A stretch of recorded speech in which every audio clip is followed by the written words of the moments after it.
जय श्री राम। आखिरी उपदेश।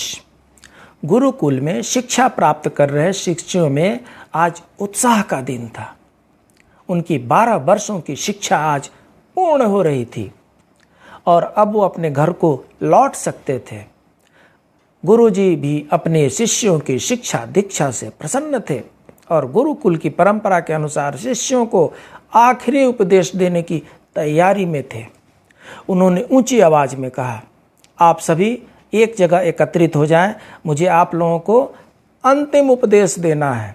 गुरु की आज्ञा का पालन करते हुए सभी शिष्य एक जगह एकत्रित हो गए। गुरु जी ने अपने हाथ में कुछ लकड़ी के खिलौने पकड़े हुए थे। उन्होंने शिष्यों को खिलौने दिखाते हुए कहा, आपको इन तीनों खिलौनों में अंतर ढूंढना है। बहुत देर तक शिष्यों ने तीनों खिलौनों को निहारा, कोई अंतर दिख नहीं रहा था।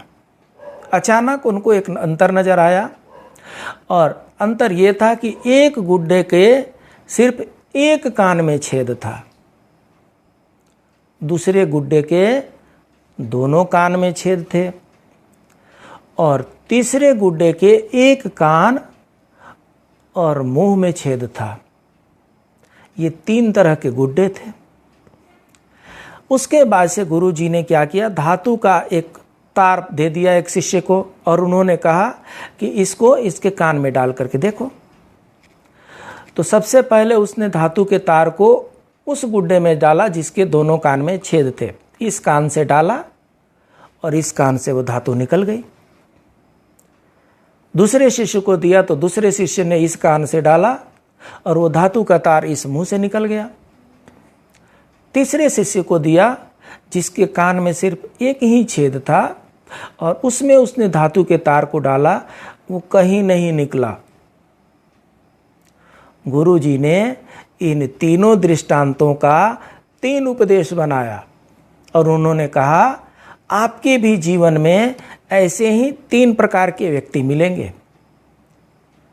पहली प्रकार के व्यक्ति वो होंगे कि उनको कुछ भी आप सुनाइए, वो इस कान से सुनेंगे और इस कान से निकाल देंगे।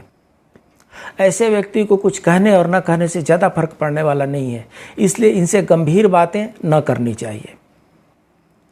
दूसरे प्रकार के जो व्यक्ति मिलेंगे वो कान से सुनेंगे तो जरूर, उसके बाद से वो मुंह से उसको, जैसे तार कान में डाल करके मुंह से निकल रहा है, कान से सुनेंगे और सुनी हुई बातों को एक जगह से दूसरी जगह, तीसरी जगह, चौथी जगह घूम घूम करके उस बातों को बताएंगे। ऐसे लोगों से ज़्यादा सावधान रहने की ज़रूरत है। ये लोग कान के कच्चे हैं। ये जैसे ही किसी बात को सुनेंगे दूसरी तीसरी जगह पर कहना प्रारंभ कर देंगे।